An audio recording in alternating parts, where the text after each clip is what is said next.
My parents left me at a train station as a joke. Let's see if she can find her way home. I never came back. 20 years later, they found me. This morning, 29 missed calls. Can you truly imagine being just 12 years old, watching your own parents drive away, their laughter echoing, knowing with chilling certainty they were intentionally abandoning you in a city 3 hours from home? That searing, terrifying moment is etched into my soul, a memory that still haunts me. But what came next?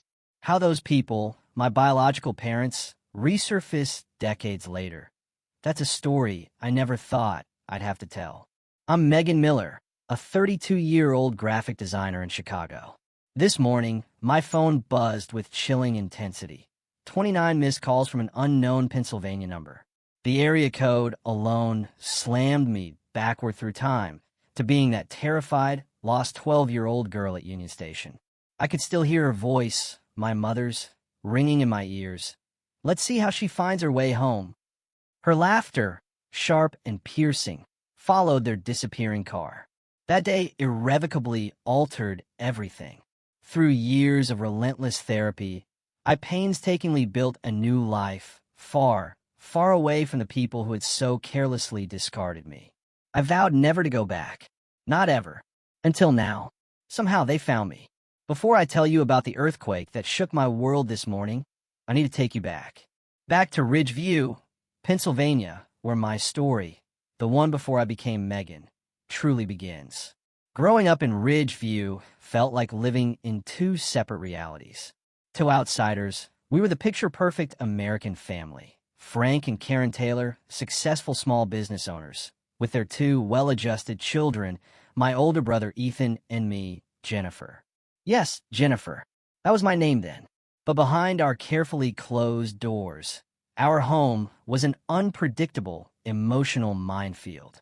My father, Frank, owned the biggest hardware store, respected for his booming laugh and generous donations.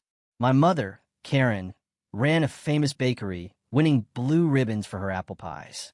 To the world, they were ideal. But the Frank and Karen I knew were entirely different. Dad's friendly demeanor vanished the second he walked inside. His drinking began around dinner, escalating nightly. If his day at the store was bad, the tension was palpable. We'd walk on eggshells, holding our breath. And Mom, rather than protect us, she became his loyal enabler, constantly making excuses. Your father works so hard, or he just needs to blow off some steam.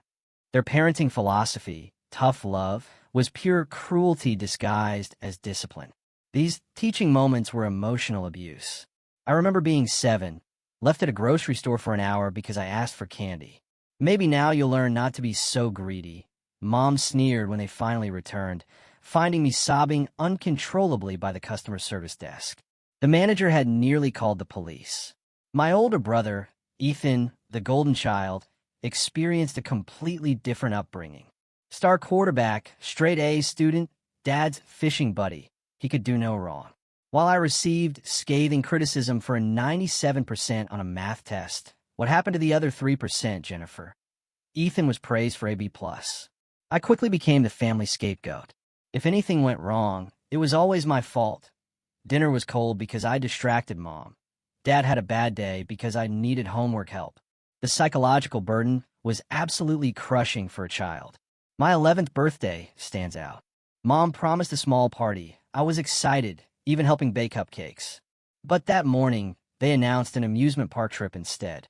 Disappointed, I tried hard not to show it. After an hour's drive, they handed me a $20 bill, casually stating, "Have fun. We'll pick you up at 5 p.m. I spent my entire birthday alone, too scared to ride anything, just sitting on a bench, watching other families laugh. They picked me up at 7 p.m., finding me terrified and in tears. Just teaching you to be independent," Dad laughed. "Besides, we had to pick up your cake. There was no cake at home. No presents either." When I cried, they called me ungrateful. These twisted jokes and lessons were a regular occurrence. I developed coping mechanisms. I learned to stay quiet, to become invisible. I spent every possible moment at friends' houses and completely lost myself in art. Drawing became my sanctuary, my escape. On paper, I could create entire worlds where adults are kind, where children felt safe. The day before the train station incident remains crystal clear. My report card arrived, and I was so proud. Straight A's, save a single A- in science. For most parents, a cause for celebration. For mine, unacceptable. An A-, Jennifer, Dad bellowed, waving the report card like a weapon. What's wrong with you? Lazy? Ethan never got A-. I whispered, I tried really hard. Clearly not hard enough, Mom added, her voice cold. We're not raising mediocre children. That night, I overheard them in the kitchen. She needs to learn life doesn't hand you anything, Dad's voice drawled. She's too soft, too sensitive. Maybe she needs a real lesson. Mom agreed, something she won't forget. The next morning, they announced a family day trip to Chicago. Ethan couldn't come, football practice. Just the three of us, a rarity. Despite the tension, a tiny glimmer of hope sparked in me. Maybe, just maybe, this was their apology. I couldn't have been more wrong. I woke with a strange mix of apprehension and excitement. Dad seemed unusually cheerful, making jokes, even ruffling my hair. Mom packed sandwiches, humming. This sudden, dramatic shift felt entirely out of character, making me uneasy, not relieved. The drive to Chicago, just over 3 hours, began. Dad played classic rock, windows down, while Mom quizzed me on state capitals. Get one wrong, and Dad would click his tongue. Even a third grader knows that, Jen. As we neared the city, Mom turned to me, an odd, tight smile on her face. So, Jennifer, she began. Think you're pretty smart, do you? Despite the A-, I cautiously replied, I guess. A knot already formed in my stomach. Book smart, maybe, Dad interjected, eyes fixed on the road. But street smart, that's different. Real life doesn't grade on a curve, Mom added cryptically. My stomach tightened further. I stared out at the Chicago skyline, desperately trying to ignore the warning signals screaming in my mind. We parked near Union Station around noon. The massive Beaux-Arts building loomed, intimidating, swarming with travelers. I'd never been to Chicago. The sheer scale, noise, and crowds overwhelmed me. Hungry? Dad asked as we entered the Grand Hall. I nodded, still clinging to a desperate hope for a normal family outing. Good. Wait here by this pillar, Mom instructed, pointing to a massive column. We're moving the car to a better spot and grabbing food. Back in 15 minutes. Can I come with you? I asked, anxiety creeping into my voice. Were you a baby? Dad laughed, a harsh, humorless sound. It's just 15 minutes. You're 12, for God's sake. But I don't know Chicago, I protested weakly. Exactly, Mom said with chilling emphasis. Stay right here. Don't move. I watched them walk away, their figures quickly swallowed by the surging crowd. The station clock read 12:17 p.m. I stood awkwardly, trying to make myself small, watching people stream past. 15 minutes passed, then 20, then 30. The anxiety that had always simmered beneath my childhood now boiled into full-blown panic. Had they forgotten me? Had something happened? At the 1-hour mark, I fought back tears.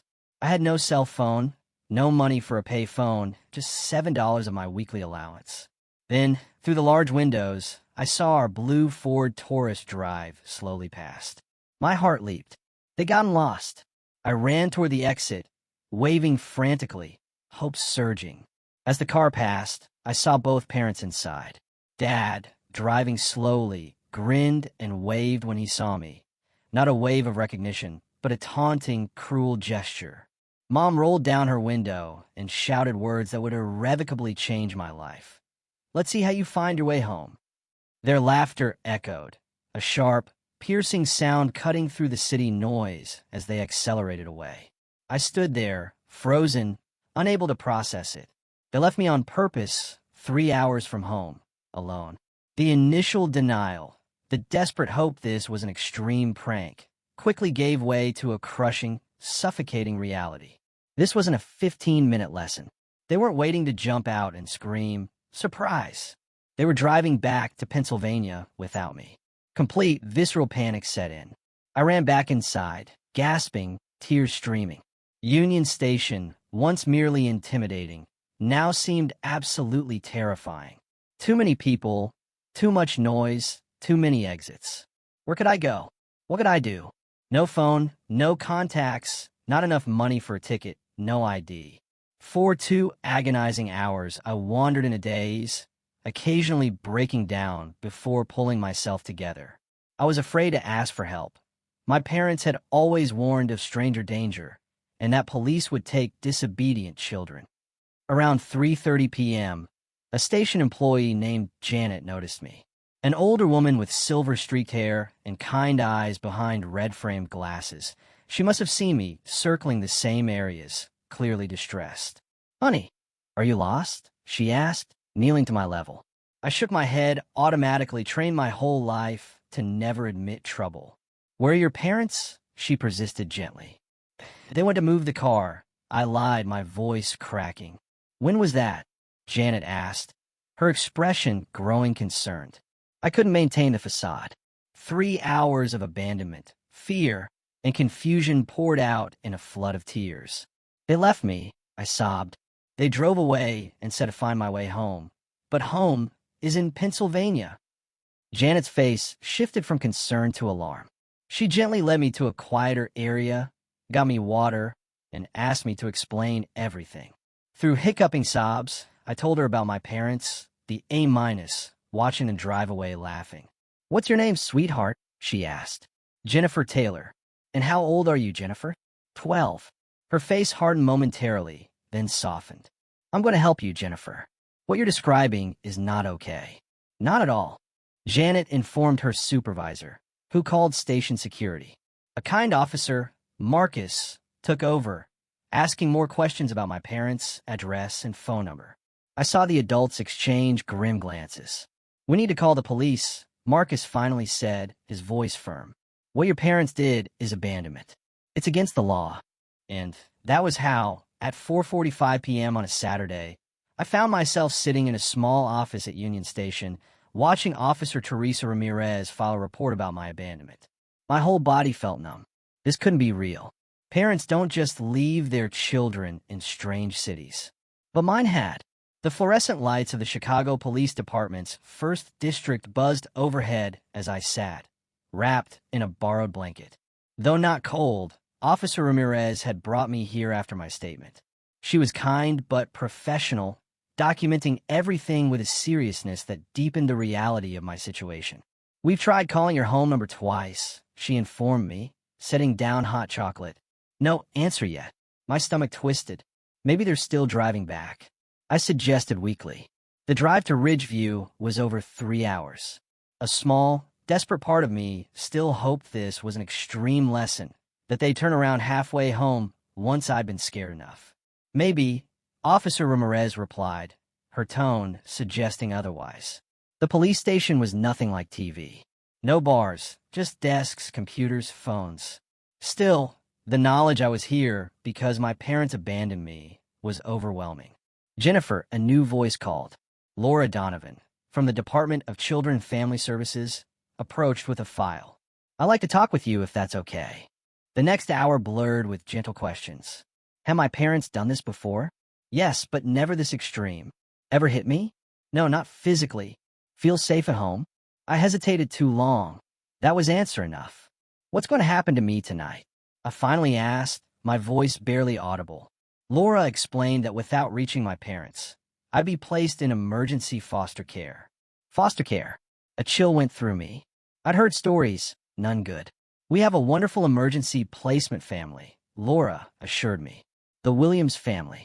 They have a daughter your age." By 9 p.m., I was at the Williams dining table, picking at spaghetti I couldn't eat. Diane and Robert Williams tried their best, but nothing felt real. Their daughter, Alicia, showed me to the guest room, awkwardly offering pajamas. "Your parents will probably come get you tomorrow," she said, trying to be helpful.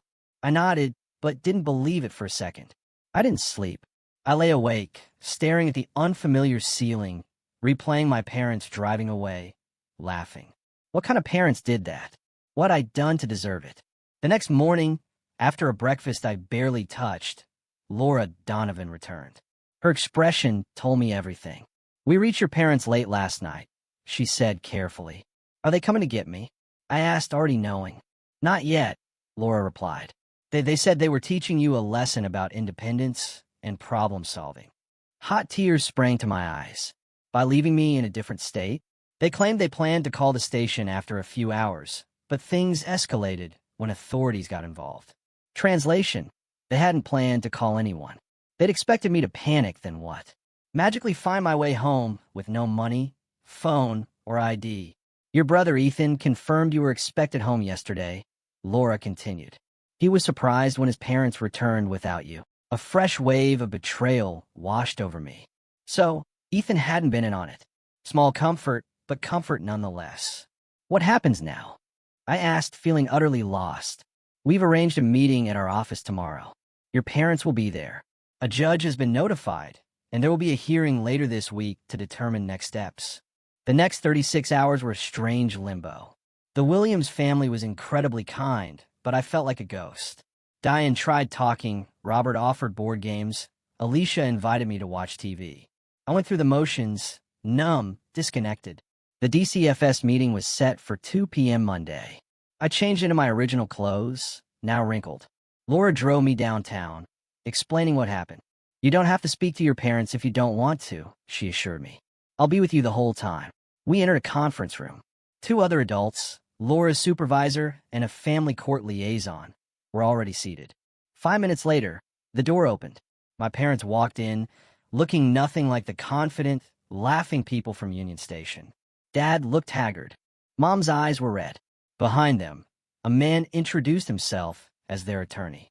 Jennifer, Mom said, stepping toward me. I flinched back involuntarily. Please take your seats, Laura's supervisor instructed firmly. What followed was the most surreal conversation of my young life. My parents, carefully guided by their attorney, presented their version. They were concerned about my lack of self-reliance. The train station was a controlled life lesson. They claimed they'd circled back after 20 minutes, but couldn't find me, assuming I'd figure out how to call home or get help, demonstrating the resourcefulness they wanted to encourage. They drove home expecting a message, showing I'd risen to the challenge. We were teaching her independence, Dad insisted, his voice wavering. Kids today are too coddled. By abandoning your 12-year-old daughter in a city 3 hours from home with no money, no phone, and no ID, Laura's supervisor asked incredulously. She's exaggerating how little money she had. Mom dismissed. And there are phones everywhere. She could have called collect. I sat in stunned silence. They weren't sorry. Not really. They truly believed they had done nothing wrong. The meeting continued, discussing child welfare laws, potential charges, next steps. My parents maintained their twisted position. This was a parenting choice, perhaps extreme, but with good intentions. When finally asked if I wanted to return home, I found my voice. No, I said firmly, surprising even myself. I don't want to go back. The shock on their faces might have been satisfying under different circumstances. Don't be ridiculous, Dad sputtered. Try to regain control. Of course you're coming home. That's not your decision right now, Mr. Taylor, the court liaison explained, her voice sharp. Given the circumstances, Jennifer will remain in temporary custody while the court evaluates the situation. As the meeting concluded, Mom tried one last time. Jennifer, honey, you're overreacting. We were just trying to teach you. To abandon people who trust you. I interrupted, tears streaming, my voice thick with emotion. That's what I learned. I was escorted from the room, my parents' protests fading behind me. In that moment, I knew I would never, ever see our house in Ridgeview as home again. The next few weeks passed in a blur of court hearings, social worker interviews, and intense therapy. My emergency placement with the Williams family was extended. While incredibly kind, their home never felt like more than a temporary shelter, a waiting room before my real life could resume. 1 month after the incident, I met Thomas and Sarah Miller. They arrived at the DCFS office, both in their early 40s, with warm smiles that actually reached their eyes. Thomas taught high school art. Sarah was a pediatric nurse. They had no biological children, but have been foster parents for over a decade. We believe every child deserves safety, respect, and room to grow, Sarah explained during our first meeting, supervised by Grace Chin, my new social worker. No pressure to talk about anything until you're ready, Thomas added gently. We just want you to know our home is open to you for as long as you need. Something about them felt so genuine, cutting through my practiced emotional distance. When Grace asked if I'd try a placement with the Millers, I nodded cautiously. The Millers lived in a modest two-story house in Evanston, just north of Chicago. My room had pale yellow walls, a window seat overlooking a small backyard garden, and empty bookshelves. We want you to make it your own, Sarah explained, showing me around. Pictures, posters, books, whatever makes you comfortable. What are the rules? I asked wearily, thinking of the ever-changing, impossible expectations at my parents' house. Thomas and Sarah exchanged glances. Basic respect and safety, Thomas replied calmly. Letting us know where you are, helping with chores, doing your best in school. We'll figure out the details together. I waited for the catch, the hidden expectations, the impossible standards. They never came. The contrast between the Millers and my birth parents was disorienting, almost dizzying. The first time I spilled a glass of juice at dinner, I froze in terror, bracing for an explosion of anger, cutting remarks. Instead, Sarah simply handed me a cloth. No worries, honey. Accidents happen. Trust came slowly, painfully. I kept waiting for the Millers to drop the act of kindness, to show the cruelty I'd been trained to expect. But day after day, week after week, they remained consistent in their gentle, unwavering support. Meanwhile, the legal process continued. My parents attended mandatory parenting classes and counseling, making what Grace called minimal effort. They complained to anyone who would listen that the state had overreacted to a simple parenting choice. Dr. Reynolds, my therapist, helped me understand what had happened in clinical terms: emotional abuse, neglect, abandonment. She diagnosed me with PTSD and anxiety, introducing coping mechanisms that actually helped. For the first time, I learned their behavior wasn't normal. More importantly, it wasn't my fault. Nothing you could have done would have justified what they did, Dr. Reynolds emphasized repeatedly, until I finally, slowly, began to believe it. 3 months into my stay with the Millers, Ethan came to visit. Now 16, my brother seemed smaller somehow, less the golden child and more just a teenager, deeply uncomfortable in his own skin. We sat awkwardly in the Millers' living room while Sarah busied herself in the kitchen, giving us privacy but remaining within earshot. They miss you, Ethan said finally, staring at his hands. Do they? I asked, skeptical, my voice laced with years of bitterness. In their way, he admitted, shoulders slumping. Dad's drinking more. Mom's always cleaning, even when the house is spotless. Are they sorry? I pressed. Ethan hesitated. They're sorry you're gone. I don't think they understand why what they did was wrong. And you? I challenged, my gaze fixed on him. Do you understand? My brother looked up, his eyes meeting mine directly for perhaps the first time in our lives. I knew they were harder on you, he whispered. I should have said something, done something. I'm sorry, Jen. It wasn't enough to heal all the wounds. Not yet, but it was honest. Ethan and I talked for another hour, cautiously navigating our shared past from our now different perspectives. Before leaving, he hugged me awkwardly and whispered, I'm glad you're safe. We didn't speak again for many, many years. The court proceedings culminated in a final hearing 6 months after the train station incident. Based on psychological evaluations, home studies, and my own tearful testimony, the judge determined my parents had demonstrated a pattern of emotional abuse culminating in severe neglect and endangerment. My parents were given a choice: complete an intensive 2-year rehabilitation program with supervised visitation or surrender their parental rights. To everyone's surprise, but not mine, they chose the latter. We won't be vilified for trying to raise a strong, independent daughter, my father declared to the court, his voice booming. If the state thinks it can do better, let's try. And just like that, with the stroke of a pen, Frank and Karen Taylor were no longer legally my parents. 3 months later, on my 13th birthday, Thomas and Sarah Miller asked if I would like them to adopt me. By then, I had begun to believe in the permanence of their care, the consistency of their profound, quiet love. Yes, I answered without a moment's hesitation. The adoption was finalized shortly before my 15th birthday. As part of the process, I requested a legal name change from Jennifer Taylor to Megan Miller. A new name for my new life. "You'll always be whoever you want to be in our home," Sarah assured me when I nervously proposed a change.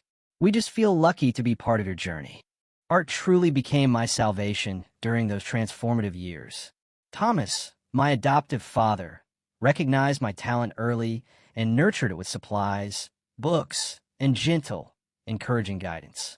The sketchbooks I filled became a visual diary of my healing process, starting with dark, fragmented images that gradually gave way to color, form, and eventually radiant hope. High school brought new challenges and opportunities. Making friends wasn't easy. Trust issues don't just disappear overnight, I learned. But slowly, I built connections with a small group of fellow art students who accepted my quiet nature and occasional anxiety attacks without judgment. College applications loomed. With Thomas and Sarah's unwavering encouragement, I set my sights on the School of the Art Institute of Chicago. Ambitious, yes, but not impossible. "Wherever you want to go, we'll help you get there," Thomas promised. The acceptance letter arrived on a snowy March afternoon during my senior year. Sarah cried tears of pure joy.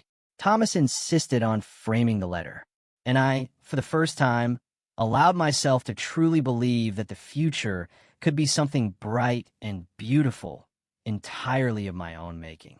Before leaving for college, I made a decision that had been forming for years. I would completely cut ties with my birth family. No contact, no updates, no connections whatsoever to the people who had so callously discarded me. "Are you sure?"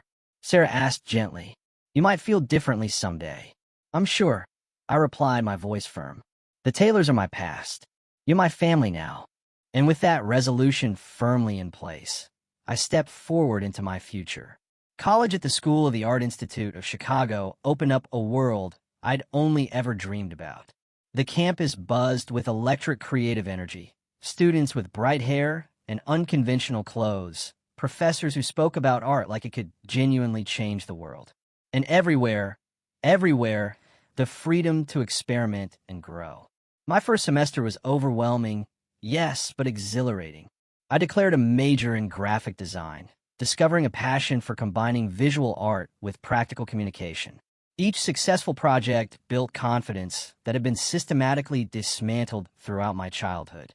Thomas and Sarah supported me from afar, sending care packages during finals and respecting my need for independence, all while ensuring I knew their home remained my sanctuary. The delicate balance they struck showed me what healthy parent-child relationships could look like. Even as I entered adulthood, sophomore year brought Audrey into my life. We met in a color theory class where her bold experiments with neon pigments contrasted sharply with my more restrained palette. Somehow, this difference drew us together. "You're the most careful artist I've ever met," she observed over coffee one day. "Every mark you make is deliberate." "Is that bad?" I asked defensively, preparing my usual walls. "Not bad," she clarified with a thoughtful smile. "Just interesting. Makes me wonder what happens when you let go." Audrey's friendship challenged me in ways I desperately needed. She pushed me creatively, but always respected my boundaries personally. When I finally shared snippets of my past, she listened without pity or horror, then simply said, "They really screwed up losing someone like you." It was Audrey who convinced me to try dating during junior year, after I'd spent college avoiding anything beyond casual friendships. "You don't have to trust everyone," she reasoned. "But maybe try trusting someone." Brian was a photography major with kind eyes and patient hands. Our first date, coffee at a tiny cafe, stretched into a 5-hour conversation. He talked about growing up in rural Wisconsin, his parents' dairy farm, his 3 younger sisters. I shared carefully edited versions of my own background, testing his reactions. "My birth parent weren't good people," I explained vaguely. "I was adopted as a teenager." "Family is complicated," he replied simply. "I'm more interested in who you are now than where you came from." Our relationship developed slowly. Brian never pushed for more intimacy, emotional or physical, than I was ready to give. The first time he reached for my hand, and I flinched away, he simply nodded, and continued our conversation. The next time I was ready, Dr. Reynolds had prepared me for the challenges of adult relationships after childhood trauma. Trust issues don't just affect romantic partnerships, she'd explained. They color every human connection. The key is awareness. Recognizing when your reactions stem from past wounds rather than present realities. This awareness helped when Brian and I hit our first serious conflict 8 months into dating. A miscommunication about plans led to me waiting alone at a restaurant for over an hour. By the time he arrived, profusely apologetic about his dead phone battery, I was locked in a bathroom stall, hyperventilating. "You left me," I accused later, the words carrying the crushing weight of abandonment far beyond a delayed dinner. Brian listened as I explained, really explained, what had happened at the train station all those years ago. When I finished, he didn't offer empty platitudes or awkward sympathy. "I can't promise I'll never disappoint you," he said finally, his voice steady. "But I can promise I'll never deliberately hurt you, and I'll always, always come back." It wasn't enough to heal all wounds, but it was honest. Our relationship continued, stronger for the vulnerability we'd shared. Graduation approached with a mixture of excitement and anxiety. The protective bubble of academia was ending. The real world awaited. Thanks to a professor's recommendation, I secured an interview at Element Design, a mid-sized firm specializing in branding for nonprofits and sustainable businesses. "We like your portfolio," the creative director told me. "But more importantly, we like your approach. There's a thoughtfulness in your designs that can't be taught." I started at Element 2 weeks after graduation, renting a tiny studio apartment 20 minutes from the office. The space was all mine, the first time I'd lived completely alone. I painted the walls soft blue, hung my own artwork alongside prints from artists I admired, and bought plants that required daily care, a small, quiet exercise in nurturing life. Work challenged me in unexpected ways. The technical aspects came naturally, but collaborating with clients, presenting concepts, and defending creative choices pushed me far outside my comfort zone. My supervisor, Nadia, seemed to intuitively understand when to push and when to support. "Your work speaks for itself," she advised after I stumbled through an early presentation. "Trust that, and the confidence will follow." She was right. Each small success built upon the last, and within 2 years, I was leading projects for major clients. The scared girl from the train station seemed increasingly distant, though therapy continued to help me integrate these different versions of myself. At 27, Brian proposed during a weekend visit to Sarah and Thomas's home. He'd asked their blessing first, not out of old-fashioned protocol, but recognizing their centrality in my life. We married in a small ceremony the following spring, with Audrey as my maid of honor and Thomas walking me down the aisle.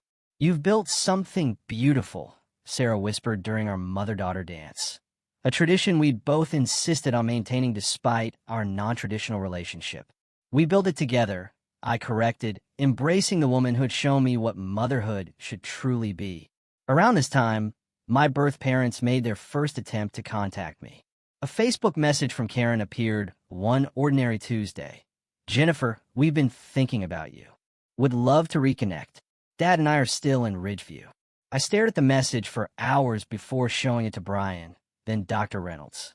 With their support, I decided to maintain the boundaries I'd established years before. I blocked the account without responding, then did the same when similar messages appeared on Instagram and LinkedIn in the following months.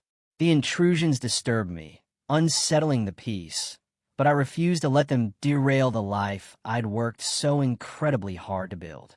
Instead, I channeled the complicated emotions into a new venture. In 2008, I left Element Design to start my own studio, focusing on branding for organizations supporting children and families in crisis. Miller Creative became my professional identity, a name that represented not just my work, but the family who had saved me from a spare bedroom in our apartment. The business grew steadily through referrals and a growing portfolio of successful projects. Brian supported my entrepreneurial leap completely, his own career as a commercial photographer providing much-needed stability during the uncertain early months. We discussed children, but agreed to revisit the question after the business was established. The thought of parenthood still triggered complex emotions, fears of inadvertently reproducing patterns despite my best intentions. "You're not them," Dr. Reynolds reminded me during a particularly difficult session addressing these fears. "The very fact that you're concerned about this shows how different you are." Our apartment eventually gave way to a small house with enough space for separate home offices and a guest room for visiting family. The day we moved in, Brian surprised me with a rescue dog, a gentle one-eyed, mutt named Scout who had his own history of abandonment. "Thought you two might understand each other," Brian explained as Scout cautiously explored his new home. He was right. Scout and I bonded immediately, his unquestioning affection helping to heal parts of me that still harbor doubt. My morning routine expanded to include long walks through the neighborhood park, watching Scout's pure joy at simply being alive and safe. With each passing year, the life I'd built felt increasingly solid, incredibly real. My business thrived, my marriage deepened, and my relationship with Thomas and Sarah evolved into the adult parent-child dynamic I'd never expected to experience. My chosen family expanded to include Brian's parents and sisters, who welcomed me without reservation or judgment. I had created a stable, healthy existence despite, or perhaps because of, the trauma that had shaped me. The memories remained, yes, but their power diminished with each conscious choice I made to live differently than I had been raised. Until this morning, when my phone lit up with those 29 missed calls and the carefully constructed walls between past and present began to crumble. I stared at my phone in disbelief. 29 missed calls from an unknown number with a Pennsylvania area code. The notification glared at me, a digital intrusion from a past I'd worked so hard to leave behind. My finger hovered over the voicemail icon, my heart pounding a frantic rhythm against my ribs. Scout sensed my distress, pressing his warm body against my legs. Morning sunlight streamed through the kitchen windows, illuminating the ordinary breakfast scene. Coffee mug, half-eaten toast, laptop open to client emails, now utterly transformed by this horrifying connection to my former life. I pressed play, holding my breath. "Jennifer, or Megan? I guess it's Megan now. Ethan, it's your brother. I know it's been years, and you probably don't want to hear from any of us, but Dad had a heart attack last night. It's bad. The doctors aren't sure if he'll make it. I thought you should know. My number is..." I disconnected before the message finished, my hands shaking so badly I dropped the phone. It clattered loudly on the hardwood floor. Scout whined, nudging my palm with his nose. "I'm okay," I whispered, more to myself than to him. "I'm okay." But I wasn't. My carefully constructed compartmentalization was shattering. Within minutes, other notifications appeared. An email from an address I didn't recognize, but with the subject line, "Your father, please read." A Facebook message request that simply read, "Jennifer, it's Mom. Please call. It's urgent." 20 years of absolute silence, and now this barrage of desperate communication. Why now? What do they want from me? The panic attack hit without warning. My chest tightened a vice-like grip. Breathing became shallow, ragged, and the kitchen walls seemed to close in, spinning. I hadn't experienced one this severe in years. Fumbling for my phone, I called Dr. Reynolds' office, my fingers clumsy, grateful when she agreed to see me within the hour. "Your reaction is completely normal, Megan," she assured me as I sat in her familiar office, clutching a tissue. "This is a significant trigger, connecting directly to your core trauma." "I don't understand why I'm so affected," I admitted. "I made peace with cutting them off years ago." "Did you?" she asked gently, her eyes piercing mine. "Or did you build a life around the absence of that peace?" The question hit harder than I expected. Had I truly processed my childhood, or had I just successfully avoided confronting its deepest, most festering wounds? "What do I do?"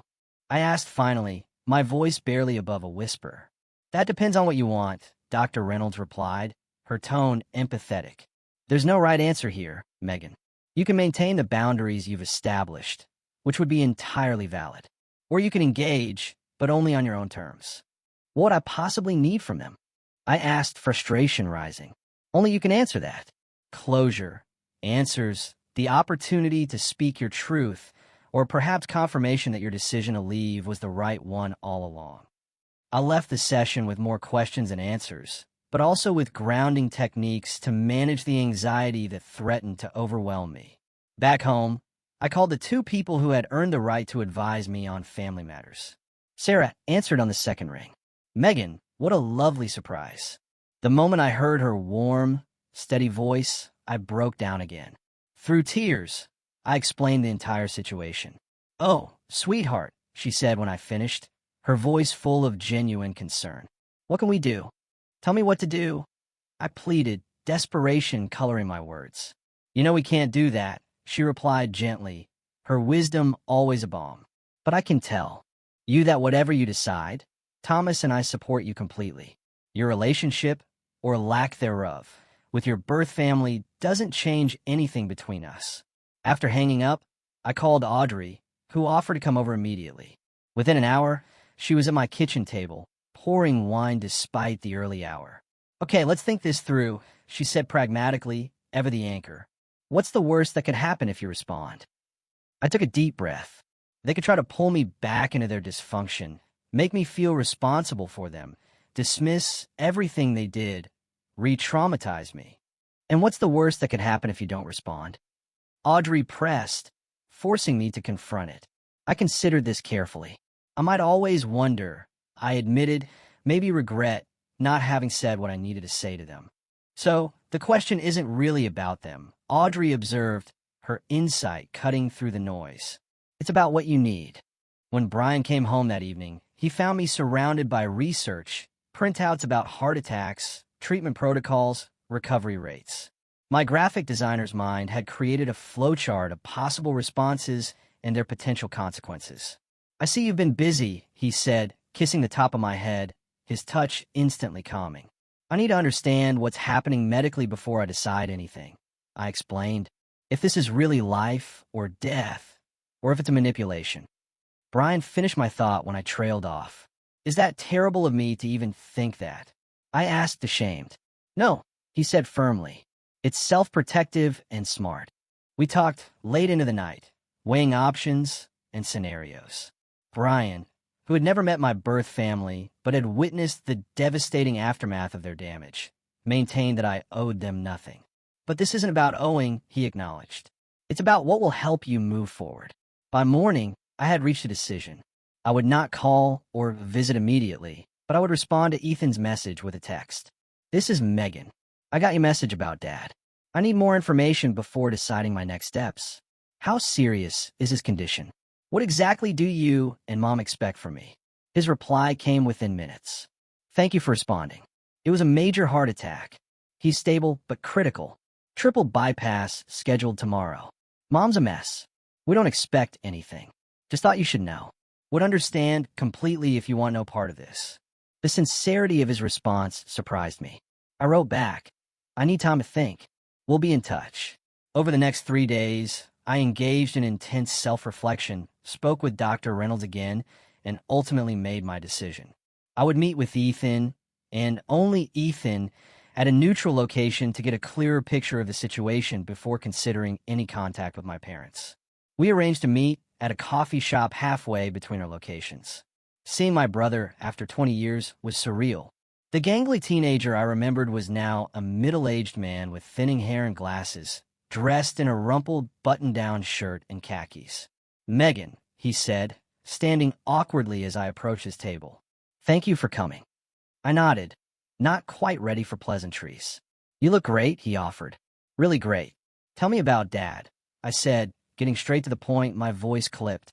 Ethan seemed relieved to focus on facts rather than emotions. Triple bypass was successful, but there were complications. He's still in ICU. The doctors are cautiously optimistic, but at 68 with his history. "What history?" I interrupted. "High blood pressure, high cholesterol, still drinks too much," Ethan explained, listing his father's medical woes. "He retired 5 years ago when his heart problem started. Sold the hardware store." I absorbed this, trying to reconcile the larger-than-life, terrifying figure from my childhood with this aging, failing man. "And Mom, I asked. Falling apart, basically. They've been married 45 years. For better or worse. They're completely dependent on each other. Are you close to them? I asked, genuinely curious about the life that had continued in my absence. Ethan hesitated. Yes and no. I live about an hour away. See them monthly. Nancy, my wife, isn't their biggest fan, so we keep some distance. Why not? Another hesitation. After you left, things changed. Or maybe I just started seeing more clearly. They never really took responsibility for what happened with you. There were a lot of stories they told to themselves, to family, to everyone. My jaw tightened. But over time, especially after having my own kids, I couldn't keep pretending. What do they tell people about me?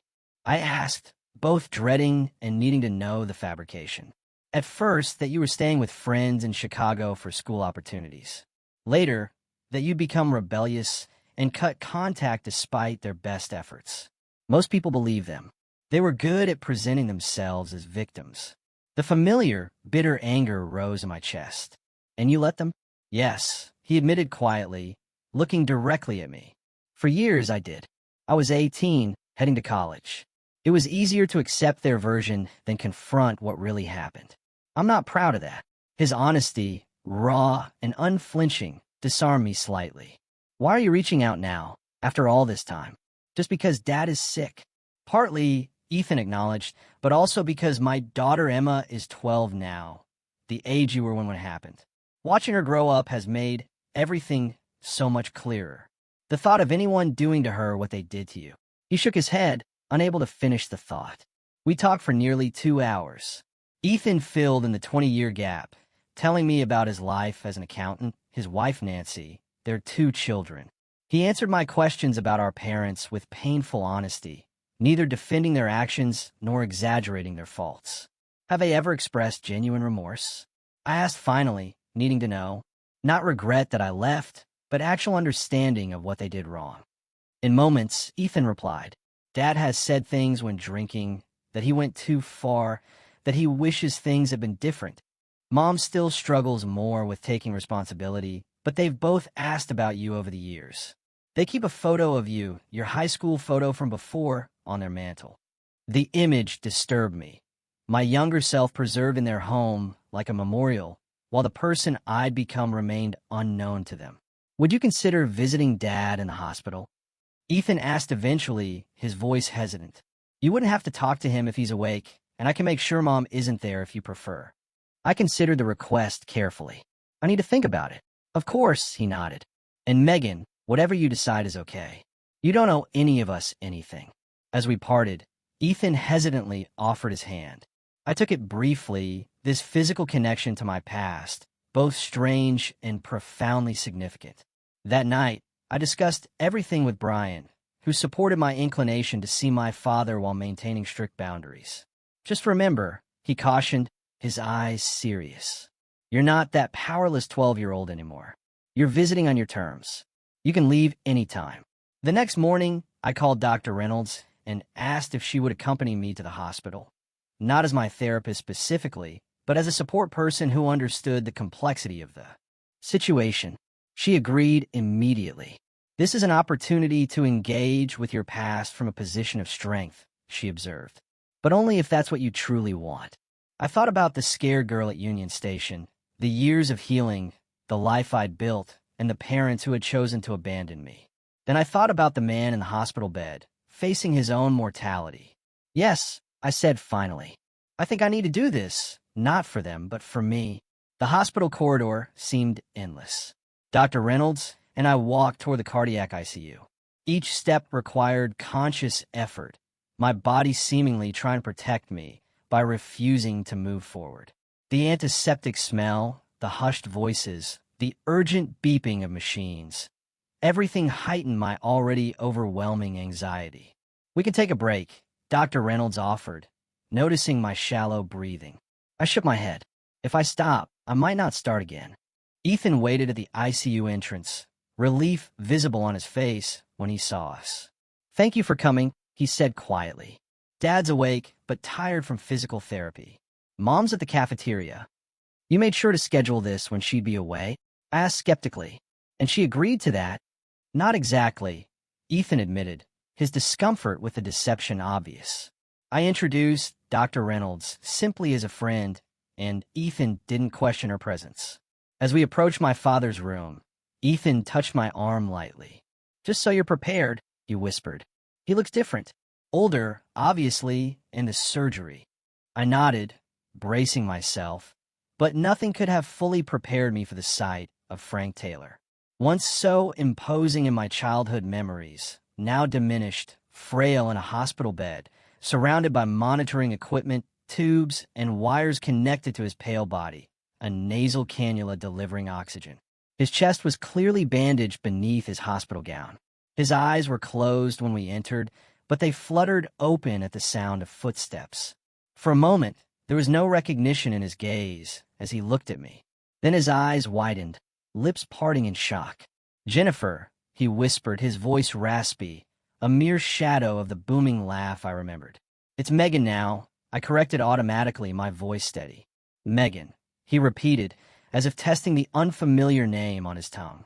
"You came." I remained near the doorway, unable to approach closer. "Yes." The silence stretched between us, thick and heavy. 20 years of absence compressed into the small, sterile space. What does one say to a parent who abandoned you? To a daughter who never came back? "You look like your mother," he finally said, his gaze lingering. "I look like Sarah Miller," I replied firmly. "My adoptive mother." His face tightened briefly, a flicker of pain, then relaxed into resignation. Of course I deserve that. Dr. Reynolds stood slightly behind me, her silent presence grounding. Ethan hovered awkwardly near his father's bed, clearly uncertain of his role in this impossible reunion. "Why did you want to see me?" I asked directly, needing to establish control. Frank seemed taken aback by the bluntness. "You're my daughter." "I was your daughter," I corrected, my voice unwavering, "until you decided a 12-year-old needed to find her own way home from Chicago." He flinched visibly. "We made a mistake. A terrible mistake. A mistake is forgetting to pick someone up. A mistake is being late," I stated, my voice low but firm. "What you and Mom did was deliberate cruelty disguised as parenting." Years of therapy had prepared me for this moment, though I never expected it to actually come. "You're right," Frank said quietly, his eyes suddenly weary. "There's no excuse. I've had a lot of time to think, especially since—" He gestured weakly at the medical equipment. "When you're facing the end, you see things differently." "Are you dying?" I asked bluntly. "Not immediately, they tell me." But this was a warning shot. He attempted a weak smile that didn't reach his eyes. "Makes a man reflect on his regrets." "And I'm a regret?" I asked, my voice tinged with the old hurt. "What we did to you is my biggest regret," he clarified, his gaze finding mine. "Not you. Never you." It was the closest thing to an apology I'd heard from either parent, but it felt insufficient, utterly inadequate against the magnitude of their actions and the years of trauma that followed. The conversation was interrupted by a commotion at the door. Karen Taylor stood frozen in the entrance, coffee cup in hand, staring at me as if seeing a ghost. "Jennifer," she breathed. "It's Megan," Ethan corrected quickly. I turned to face the woman who had given birth to me, then laughingly abandoned me. At 65, she was still carefully put together. Perfectly colored hair, meticulously applied makeup, even in these circumstances, tailored clothes despite the hospital setting. Only her eyes betrayed her age and the palpable stress of her husband's condition. "I told you I'd arrange a different time," Ethan said apologetically to me. "It's fine," I replied, though it certainly wasn't. Having both parents present at once hadn't been part of my carefully constructed plan. Karen moved toward me as if to embrace me, but stopped abruptly when I instinctively stepped back. Her hands fluttered awkwardly before dropping to her sides. "You're so beautiful," she said, her eyes filling with tears. "All grown up." I remained silent, unprepared for this additional confrontation. "I've thought about you every day," she continued, her voice catching. "Wondered where you were, if you were happy, if you ever thought about us." "Karen," Frank warned weakly from his bed. "Give her space." The irony of Frank Taylor, the master of boundary violations, now advocating for boundaries, was not lost on me. I need some air, I announced abruptly, turning toward the door. Dr. Reynolds immediately moved to accompany me. Please don't leave, Karen called after me, her voice desperate. Please, we've missed you so much. I paused in the doorway, turning back to face both my birth parents. You missed me? I asked, my voice rising, years of suppressed pain bubbling to the surface. You abandoned me in a strange city when I was 12 years old. You drove away laughing while I watched. You surrendered your parental rights rather than admit what you did was wrong. And now, 20 years later, you want to talk about missing me? The words poured out, a torrent. Years of unexpressed anger, finally finding its voice, raw and unfiltered. Karen flinched as if physically struck. We were terrible parents, she admitted, tears now flowing freely down her carefully made-up face. We didn't know how to love you properly. That's not an excuse, I replied, my voice hard, unwavering. Millions of people figure out how to parent without abandoning their children. You're right, Frank interjected from his bed, his voice barely a whisper. There is no excuse. We failed you completely. The simple acknowledgement, devoid of justification, devoid of blame, momentarily disarmed me. This was what I had needed to hear 20 years ago. Not explanations or defenses, but simple, unequivocal accountability. I didn't come here for apologies. I said finally, the emotion draining from me, leaving me feeling hollowed out but clear. I came to see for myself that the people who had such power over me are just that, people. Flawed, aging, ordinary people who made unforgivable choices. I looked directly at Frank in his hospital bed. I hope you recover fully from your surgery. I don't wish either of you ill, but I need you to understand that I am not Jennifer Taylor anymore. I haven't been for 20 years. I'm Megan Miller. I have wonderful adoptive parents, a loving husband, a successful career, and a life built far away from the damage you caused. My voice remained steady as I continued. I don't hate you anymore. That's taken years of work. But I don't forgive you either, and I don't want you in my life. Any contact should go through Ethan first, and I reserve the right to ignore it completely. The finality of my statement hung in the air, a heavy, unyielding truth. Karen sobbed quietly while Frank closed his eyes, a single tear tracking down his weathered cheek. We understand, he said finally, his voice barely audible. Dr. Reynolds and I left shortly after, the confrontation having utterly exhausted me emotionally. In the hospital parking lot, I stopped and took a deep, shuddering breath of fresh air, feeling lighter than I had in years. You did beautifully, Dr. Reynolds observed, her hand gently on my shoulder. How are you feeling? Like I finally got to be the adult in the room with them, I replied, a tired smile gracing my lips. Like I took back some of the power they had over me for so long. Over the next few days, I processed the hospital encounter through additional therapy sessions and long, comforting conversations with Brian, Sarah, and Thomas. The experience had been draining, yes, but ultimately empowering. I had faced my abusers on my terms and walked away intact. Ethan texted updates about our father's recovery, which I appreciated, but didn't feel compelled to act upon. I made it clear that while I was open to maintaining minimal contact with my brother, my boundaries regarding our parents remained absolutely firm. 1 week after the hospital visit, I sat at my desk, methodically deleting the numerous contact attempts from my birth parents that had accumulated since our meeting. Karen had sent daily emails despite my clear statement about boundaries. Frank had tried calling twice. I blocked their numbers and email addresses without reading the messages, then called Sarah. I just wanted to say thank you, I told her when she answered, my voice thick with emotion. For everything. For showing me what parents should be. Oh, sweetheart, she replied warmly, her voice brimming with love. You've given us far more than we could ever give you. That evening, Brian and I took Scout for a long walk through our neighborhood. The summer air was warm, fireflies beginning to appear in the gathering dusk. Scout trotted happily ahead, his one good eye bright with canine contentment. What are you thinking about? Brian asked, squeezing my hand, sensing my quiet reflection. How sometimes the family you're born into isn't the family you're meant to have, I replied, leaning my head on his shoulder. And how grateful I am that I found mine. The path forward wouldn't always be smooth. I knew trauma leaves lasting imprints, and healing isn't linear. But for perhaps the first time, I felt truly free of the shadow my birth parents had cast over my life. I had confronted them not as the frightened child they had abandoned, but as the strong, successful woman I had become despite them. The 12-year-old girl left alone at Union Station had indeed found her way home after all, not to the place she had come from, but to the life and family she had chosen for herself. Have you ever had to set boundaries with family members who hurt you? Or help you heal from childhood trauma? I'd really love to hear your stories and experiences in the comments below. Thank you for listening, and I wish you strength on your own healing journey.